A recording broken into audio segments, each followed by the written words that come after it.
So this is work that I've been doing, or I started at the Smithsonian when I was working with my postdoc advisor, Gene Hunt there. And I've been continuing doing some of this work while moving to Lille University.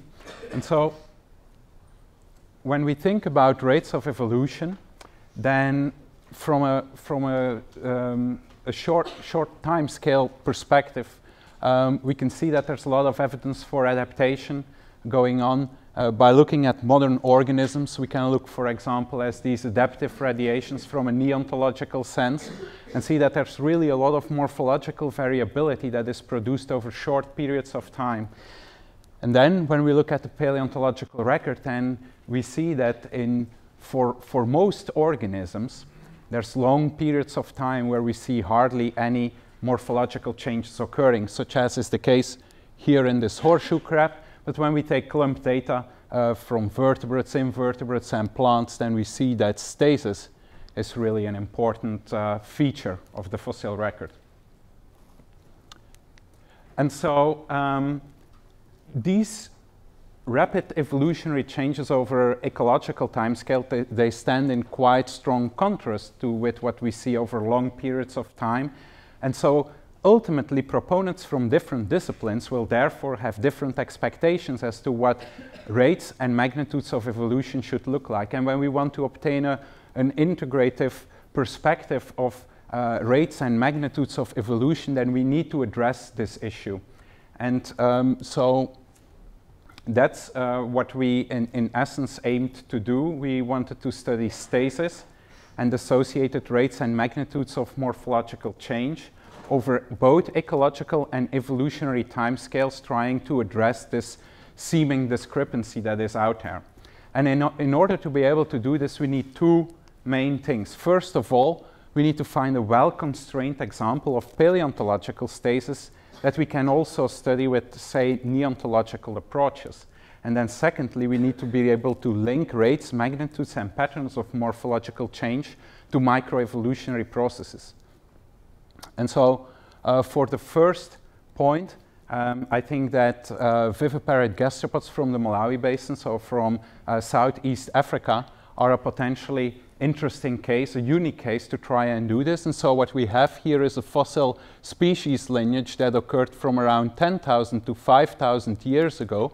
And today we have 4 modern species, some of which are direct descendants of this fossil lineage.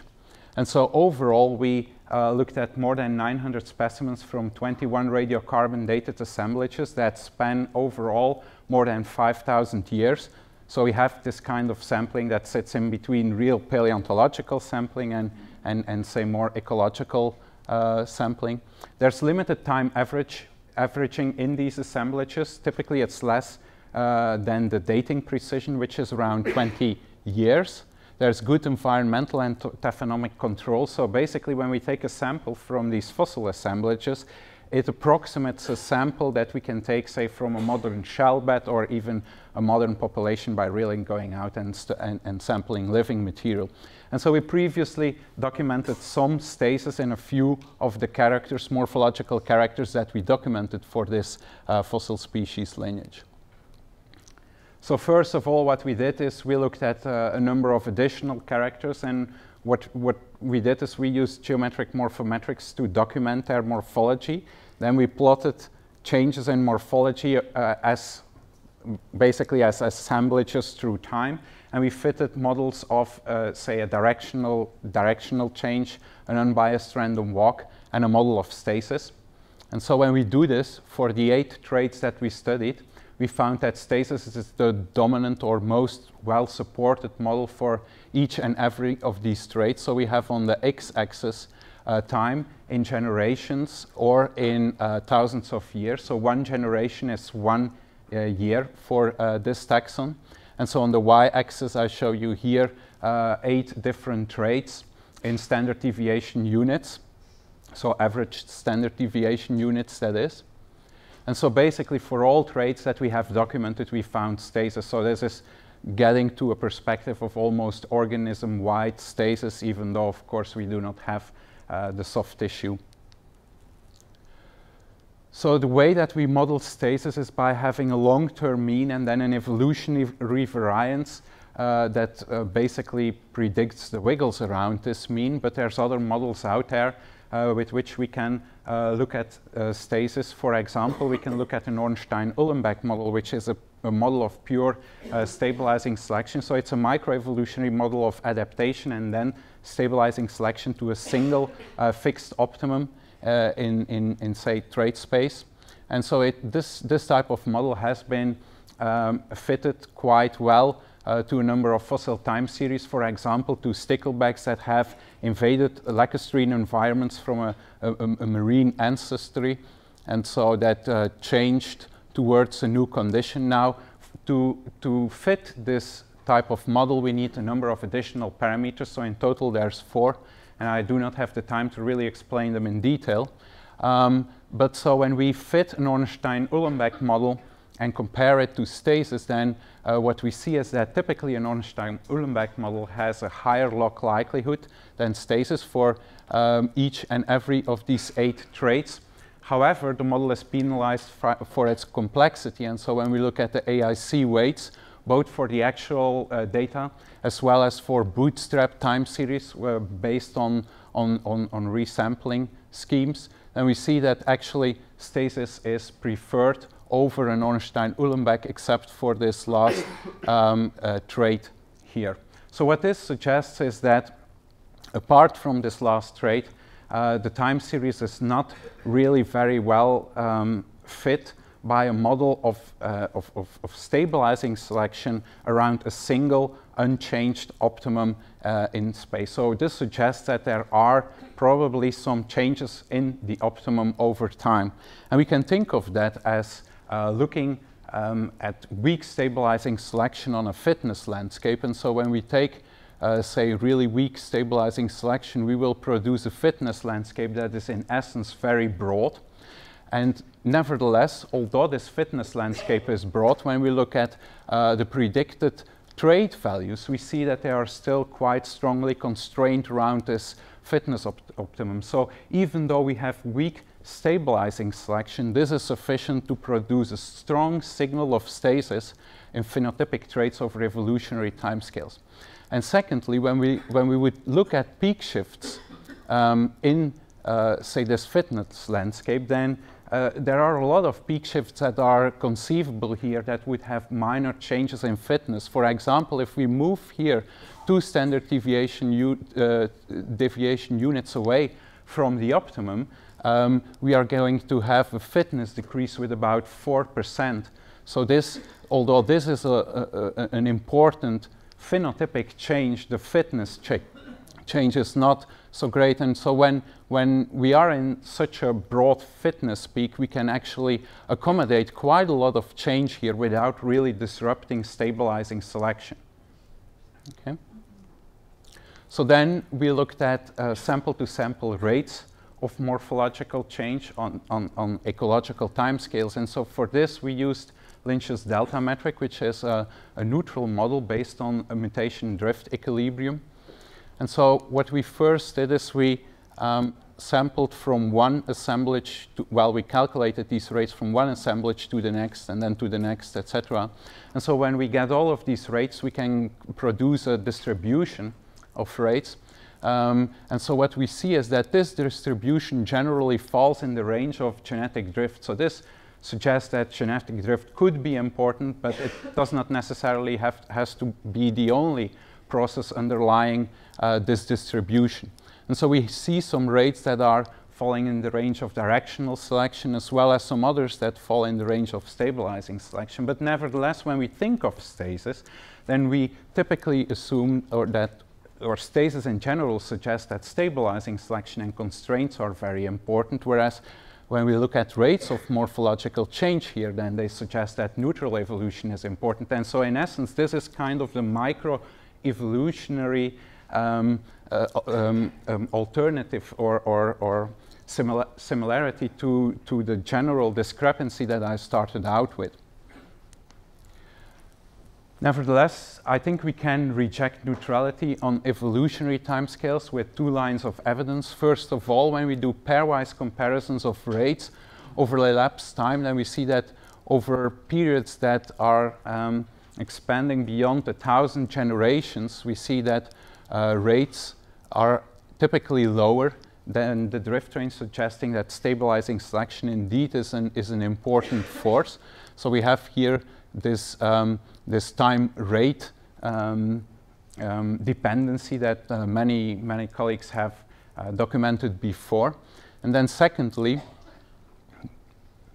when we look at neutral evolution and what it would produce over longer periods of time, then in essence what we would suspect is that we would get a random walk. However, the time series are best fit by stasis, so this also suggests that neutral evolution by itself could not underlie the morphological changes that we are observing. So nevertheless, why are rates over ecological timescales largely falling in the drift range? Well, to explore this, to some extent, we documented magnitudes of morphological change, and we did this by using the expected square divergence. So what we do here is we take the squared value of the difference in mean traits between one assemblage and the next.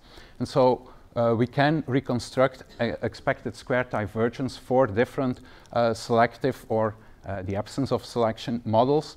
And so we did that. I'm not going to go in detail on these formula here, but what they allow us to do is really to look at what evolution, so mean morphological change, would look like over various temporal resolutions. And of course, this is a very crude picture because we are taking, say, a univariate model of selection over all these time periods, whereas of course over long periods of time fluctuations are much more likely.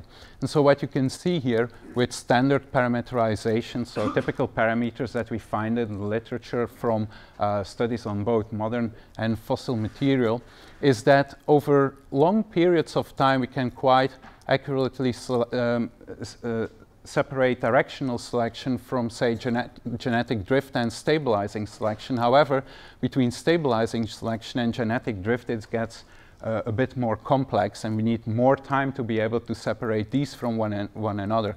However, if we look at very short periods of time, then each and every of these microevolutionary models are producing very similar expectations as to what the mean morphological change would look like. So basically it will be very difficult with morphological data over short periods of time to separate or to link these data to different microevolutionary models. And you could say, well, most evolutionary biologists have not been looking just at morphological data, but they have looked at morphological data together with fitness data. But then the difficulty that we have is that beyond the difficulties with morphological data, reconstructing fitness is its own headache. So I think overall this issue will really also affect modern types of data, at least based on morphological data.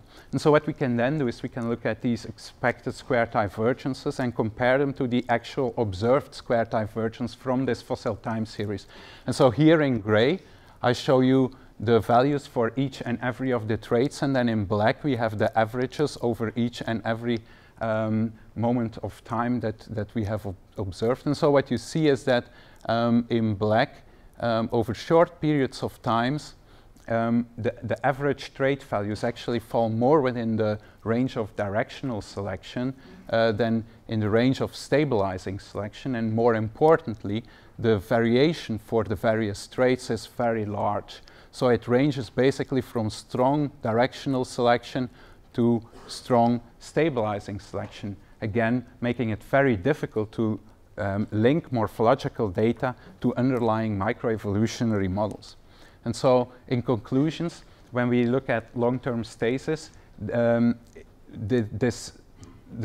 observation of long-term stasis may occur even when peak shifts are occurring. And so at least when these changes are constrained in time. Secondly, rates and magnitudes of morphological change, they seem different over different periods of time. However, they are reconcilable. Stabilizing selection is poorly discernible from other microevolutionary processes over ecological timescales, but as we have more time, the bounds on stasis become more and more apparent.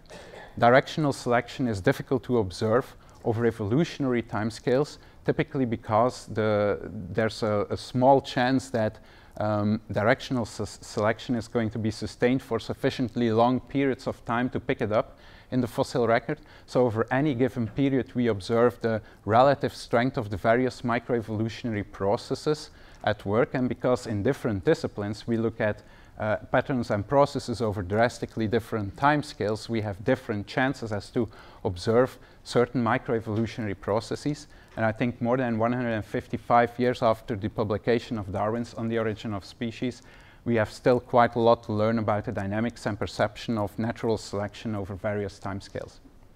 Thank you.